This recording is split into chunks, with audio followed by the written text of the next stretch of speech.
जय श्री राम।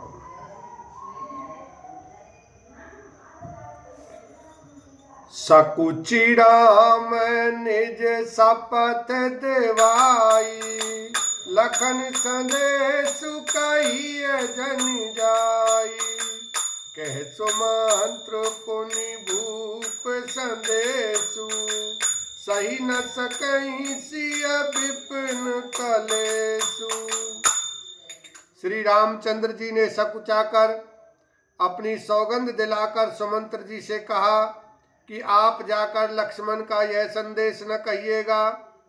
सुमंत्र ने फिर राजा का संदेश कहा कि सीता वन के कलेश न सह सकेंगी। जेहि विधि अवध आव फिर सिया, सोई रघुबर ही तुम्हें करनिया।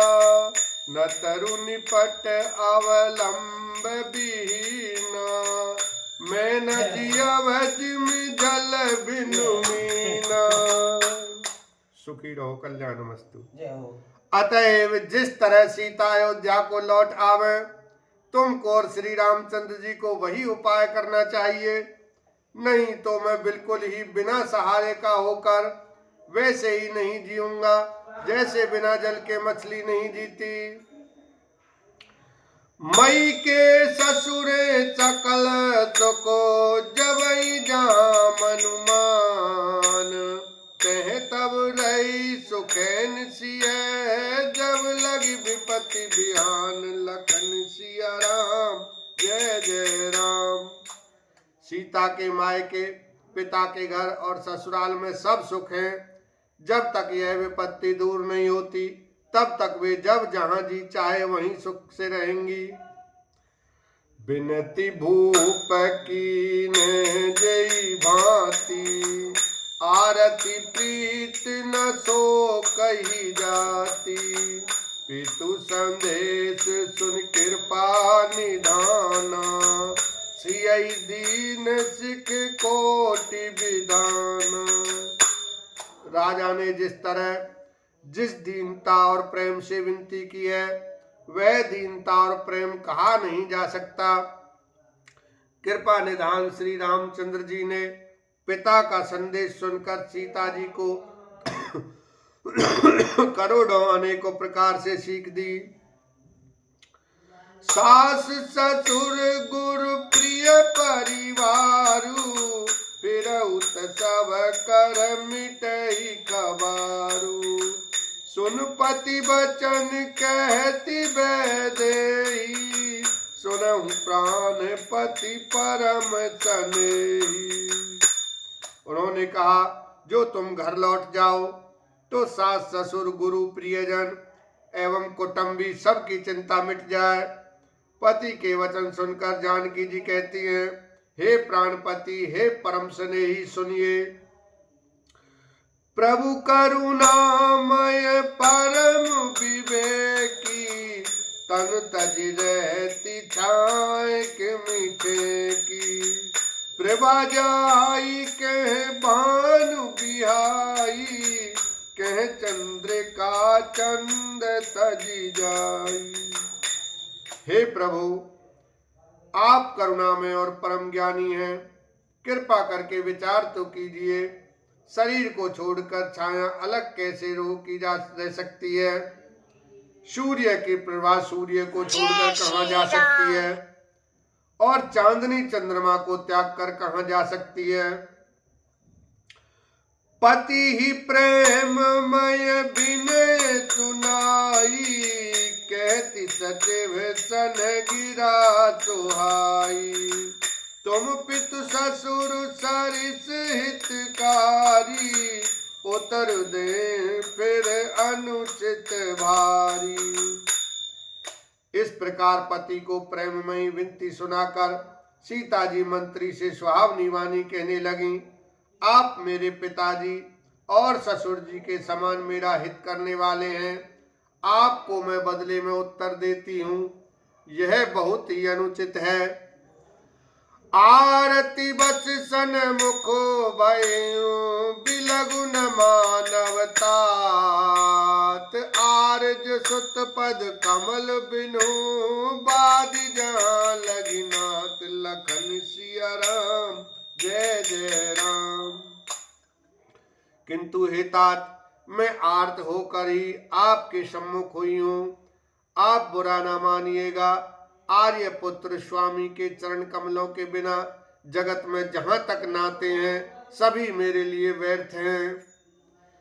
पितु भव विलास में गीठा नृपमणि मुकुट मिलित पद पीठा सुख निधान असुपितु गृह मोरे पिय बीन मन भाव न बोरे। मैंने पिताजी के ऐश्वर्य की छटा देखी है, जिनके चरण रखने की चौकी से सर्व शिरोमणि राजाओं के मुकुट मिलते हैं, अर्थात बड़े बड़े राजा जिनके चरणों में प्रणाम करते हैं। ऐसे पिता का घर भी जो सब प्रकार के सुखों का भंडार है, पति के बिना मेरे मन को भूल कर भी नहीं भाता। ससुर चाकवई कौशल राहु भुवन चारि दस प्रगट प्रभाऊ आगे होई जेहि सुरपति लेई अरद सिंहासन आसन देई। मेरे ससुर कौशल राज चक्रवर्ती सम्राट हैं, जिनका प्रभाव 14 लोकों में प्रकट है। इंद्र भी आगे होकर जिनका स्वागत करता है और अपने आधे सिंहासन पर बैठने के लिए स्थान देता है। ससुर एतादृश अवध निवासु प्रिय परिवार मात समसासु बिन रघुपति पद पदम परागा मोहि के सपने सुखद न लागा। ऐसे ऐश्वर्य और प्रभावशाली ससुर, उनकी राजधानी अयोध्या का निवास, प्रिय कुटुंबी और माता के समान सासुएं, ये कोई भी श्री रघुनाथ जी के चरण कमलों की रज के बिना मुझे स्वप्न में भी सुखदायक नहीं लगते।